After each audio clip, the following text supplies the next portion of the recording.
Hi guys, welcome to TFA Files TV. We are back again with the latest gossip nyaya dziri kupisa dziri kutenderera pasocial media. Muri sei kuma TV ese enyika. Chatunga Mugabe achinyomba Chamisa adedzera kuti aiwa Nelson Chamisa must quit politics, aende zvake kunoparidza aita mufundisi because politics zvaramba. Takambozama kumira naye asi zviri kuramba.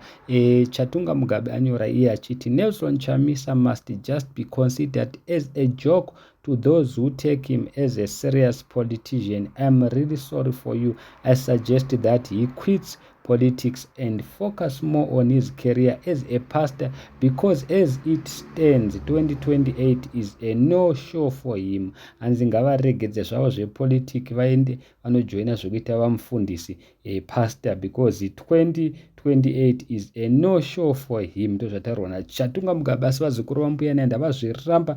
Varipo vamwe vanomira netimu yeZANU-PF, timu yevarakashi vachidedzera kuti aiwa Chatunga wataura chokwadi, asi varipo vari kuzviramba. Aripo mumwe munhu uya akati iye ari kuzama kumutsa nyika yakaparadzwa naBhobho kamudhara kako. Mumwe munhu akati your father endorsed him, usazvikangani Chatunga. Mumwe munhu uya akati Chatunga dzikama baba vako chaivo vakasiya vavhotera Chamisa. Mumwe munhu uya akati iye kana baba vako akafa achizviona kuti Chamisa is the only alternative, akaramba kana kuvigwa kuHeroes Acre. Nhasi makuti nyongora because mabatiswa mari at the expense of Zimbabweans. Mumwe munhu uya akati the fact that you tweet him 24/7 makes you real joke kwete Chamisa. Mumwe munhu uya akati remember we are suffering because of your father, usataurise mukomana iwe. Mumwe munhu uya akati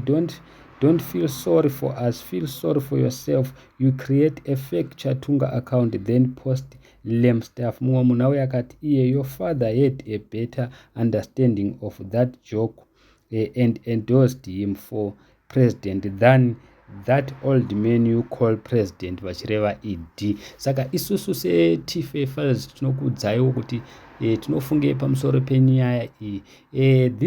This account is a fake account. Kana takatarisa iyi account inogona kunge yakavhurwa nevanhu veZANU-PF, timu yevarakashi vachida kukonzeresa vane vachiuya vachitaura zvinhu zvisirizvo. YaChatunga account tinoiziva, saka hapana zvakadaro, inhema dzega dzega. Thank you so much.